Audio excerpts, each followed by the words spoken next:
बिस्मिल्लाहिर्रहमानिर्रहीम। टेस्टी। जी हाँ, आज हम बनाएंगे बहुत ही टेस्टी बच्चों और बड़ों के फेवरेट फ्राइज़। आप देख सकते हैं ये बहुत ही क्रिस्पी और क्रंची लग रहे हैं और इसमें कोई भी ऑयल एक्स्ट्रा आपको नज़र नहीं आएगा। आप इसे लंबे अरसे के लिए फ्रीज भी कर सकते हैं। जब भी बच्चों का दिल करे या घर में कोई मेहमान आए तो आप इसे फ़ौरन से फ्राई करके पेश कर सकते हैं।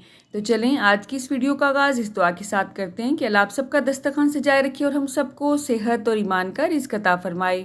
जी, तो यहाँ पे दरमियाने साइज़ के 3 से 4 अदद आलूओं को मैंने अच्छी तरह से छील के इस तरह से काट लिया है। आप अपनी पसंद से इसे लंबा या मोटा काट सकते हैं, लेकिन आपने इसे बहुत ज़्यादा बारीक नहीं काटना है क्योंकि हमने इसे फ्रीज़ करना है। कटिंग करने के बाद अच्छी तरह से खुले पानी में हम इसे वॉश करेंगे। इस तरह से इसका जो भी वाइट पानी होता है वो निकल जाएगा और ये बहुत ही क्रिस्पी और क्रंची बनेंगे।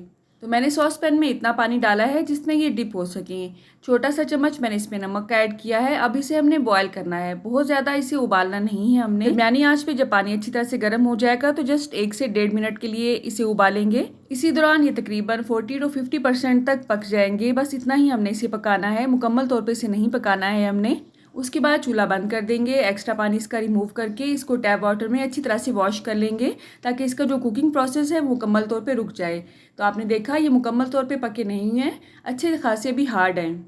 बस इतनी ही हार्डनेस हमें इसकी चाहिए। अब हमने इसका एक्स्ट्रा पानी रिमूव करना है या ड्राई करना है। तो इसे आप किसी छलनी पे डाल सकते हैं, किसी ट्रे में डाल सकते हैं, किसी मलमल के कपड़े पे डाल के या पेपर टॉवल पे डाल के भी आप इसे अच्छी तरह से ड्राई कर सकते हैं। पंखे के नीचे रख देंगे तो काम आसान हो जाएगा। तो जाली पे डालने के बाद इसका एक्स्ट्रा पानी मैंने रिमूव कर लिया है। उसके बाद मैंने कपड़े पे डाल के इसे अच्छी तरह से ड्राई कर लिया है। आपने देखा इस पर कोई भी आपको पानी नज़र नहीं आ रहा होगा। अब नेक्स्ट प्रोसेस इसका हम करेंगे। बाउल में ऐड कर लिया है मैंने इसे। इसमें थोड़े से स्पाइसेस वगैरह अगर हम ऐड करेंगे तो इसका टेस्ट बहुत अच्छा आ जाएगा, ठीक है। तो इसमें हम ऐड करेंगे नमक। नमक आपने अपने टेस्ट के हिसाब से ऐड करना है। मैं 1 छोटा चम्मच ऐड कर रही हूँ इसमें। आधा चम्मच पेपरिका पाउडर, आप इसकी जगह पे सुरख मिर्च पाउडर भी ले सकते हैं। आधा चम्मच ही इसमें लहसुन पाउडर ऐड करेंगे। इसके अलावा छोटा चम्मच इसमें आपने चिकन पाउडर लेना है। ये हलाल होना चाहिए, आपने चेक करके लेना है मार्केट से, इससे बहुत ही अच्छा टेस्ट आता है। अच्छा, ये दोनों चीज़ें लहसुन पाउडर और चिकन पाउडर नमकीन होते हैं तो आपने नमक को ज़रा हाथ रोक के ऐड करना है, ठीक है। 2 से 3 चम्मच इसमें कॉर्नफ्लोर के ऐड करेंगे। आप चाहें तो इसमें मैदा भी ऐड कर सकते हैं और चावल का आटा भी ऐड कर सकते हैं, उससे भी ये बहुत ही क्रिस्पी और क्रंची बनते हैं। मैंने ये दोनों चीज़ें जो है ये स्किप की हैं, जस्ट कॉर्नफ्लोर ही ऐड किया है, उससे भी बहुत अच्छा रिजल्ट आता है। मेन मकसद हमारा इसमें जो भी नमी रह गई है उसको एब्जॉर्ब करना है अच्छी तरह से। या तो हाथों से मिक्स कर लें या इसी तरह से मेरे तरीके से भी आप इसे मिक्स करते हैं। बस हमने सारा मसाला अच्छी तरह से इन पर कोट करना है।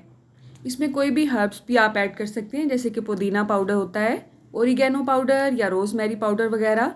अब इसे हमने फ्रीज़ करना है। उसके लिए आप कोई भी जिपलॉक्स ले सकते हैं या कोई भी एयर टाइट बॉक्स ले सकते हैं। कोशिश करें कि अच्छे वाला डब्बा होना चाहिए जिसमें हवा अंदर एंटर ना होने पाए। इसे हमने अच्छी तरह से फैला देना है। अगर आप एक ट्रे में रख के फैला के उन्हें पहले फ्रीज़ कर लेंगे, उसके बाद डब्बे में इस तरह से फ्रीज़ करेंगे तो ज़्यादा आसानी हो जाएगी। मैंने इसी तरह से नहीं फ्रीज़ किया था। जब भी आपका इसे फ्राई करने का मूड हो, आपने 5 से 7 मिनट पहले फ्रीज़र से निकाल के इन्हें शेल्फ पे ही छोड़ देना है ताकि ये अच्छी तरह से डीफ्रॉस्ट हो जाएं। चीज़ों को फ्राई करने के लिए मैं हमेशा सरसों का तेल ही इस्तेमाल करती हूँ। घानी से लाने के बाद आपने इसे किस तरह से प्रॉपर तरीके से साफ़ करना है उसकी बहुत सी रेसिपीज़ आपको मेरे चैनल पर मिल जाएंगी, बल्कि एक अलग से प्लेलिस्ट मैंने उसकी रेडी की हुई है आपकी आसानी के लिए। तो यहाँ पे इस तरह से टूथपिक या स्क्वेयर डाल के अगर आप देखेंगे उसके साइड्स पे छोटे छोटे से बबल आपको नजर आएंगे, इसका मतलब है ये परफेक्ट गर्म हो चुका है फ्राइंग के लिए। अगर आप ठंडे ऑयल में ही इन्हें डाल देंगे तो ये बहुत ज़्यादा ऑयल अपने अंदर जज़ब कर लेंगे। तो ये टिप आपने याद रखनी है कि ऑयल को आपने अच्छी तरह से पहले गर्म करना है, उसके बाद आपने इसे इसमें ऐड करना है, ठीक है।